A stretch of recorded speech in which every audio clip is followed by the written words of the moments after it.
मेरे साथ मुस्कान की मम्मी है, उनसे बात करते हैं। मैम क्या नाम है आपका?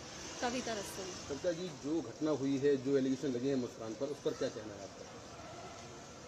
जो भी एलिगेशन लगे हैं, जो भी है, वो हम ही ने उसे अरेस्ट करवाया है। उसने हमारे सामने आके कन्फेस करा था कि मैंने ऐसा ऐसा कर दिया है सौरभ को। हमने कहा, हम एकदम तुरंत थाने ले गए उसे 4 बजे। अच्छा, और कब कन्फेस किया था? कल करा था 18 तारीख को। वहाँ से लौटने के बाद 17 को आए थे वो, 18 को उसने हमारे सामने आके बताया है तो क्या बताया था आपको? कि मम्मी ऐसे ऐसे हमने सौरभ को मार दिया है।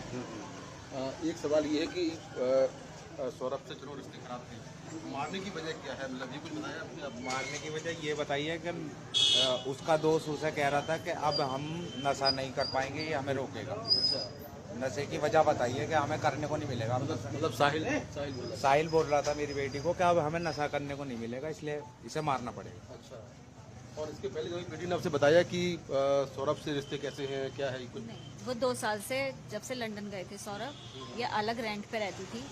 जब से इनकी शादी हुई ये ऐसे ही रहते थे अलग अलग। उनके अपने ससुराल में भी नहीं बनी शोभी की।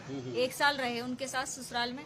अब इनने सौरभ को क्या पट्टी पलाई, क्या करा, वो तो ये दोनों ही जानते हैं। इतना पता है कि सौरभ इससे ब्लाइंड लव करता था। अच्छा, लड़की ही बदतमीज थी हमारी। अच्छा, उसी ने उन्हें किसी तरीके से अलग करवाया और अब ऐसे कर रहा था उन्हें उसके साथ। तो इतनी बड़ी घटना हो गई, अभी आप विक्टिम फैमिली को न्याय मिले उसके लिए आप लोग क्या चाहते हैं?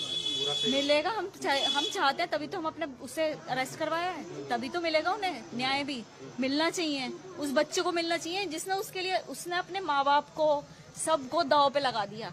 उसके माँ बाप पे करोड़ों की प्रॉपर्टी है, लेकिन उस चीज को भी छोड़ दिया उस लड़के ने उस सूबी के लिए। और आज उस सूबी ने क्या करा है उस बच्चे का, मतलब समझ नहीं आ रहा। वो बच्चा भी हमारा ही है, हमें मालूम है वो क्या करा उनने। फादर है उसका? तो आप सर क्या आप चाहते हैं, क्या कार्रवाई होगी? जी फांसी होनी चाहिए। उसने जीने का हक खो रखा है, ऐसे इंसान को जीने का नहीं। ये आपको पहले से मालूम था? कभी बात समझाया अपने बेटी को? इस तरह की कुछ बात ही नहीं। वो अलग रहते थे, सौरभ उसका सपोर्ट करते थे हर चीज में। हमने उनसे कहा कि जब आप लंदन जा रहे हो हमारे पास छोड़ के जाओ। वो नहीं चाहती थी यहाँ पे भी, क्योंकि पेरेंट्स हमेशा रोक टोक करते हैं। हर कोई बच्चे करते हैं सबके लिए, ऐसे ही उसे पता था कि मम्मी पापा किसी न किसी चीज के लिए रोक टोक करेंगे। मतलब वो 12-12 बजे 1 बजे उठती थी, सोती थी, तो हम इस चीज पे करते, तो इसलिए हर चीज वो उसका सपोर्ट करना सौरभ का। हम वो वहाँ पे थे लंदन में, हमने कहा सौरभ ये बहुत पतली हो गई है, 10 किलो वजन इसका कम हो गया है। हमें ये लग रहा था कि उनकी याद में हो रही है, हमें ये नहीं पता था कि वो बदतमीज लड़का साहिल उसे नशे करवा रहा है। 10 किलो वेट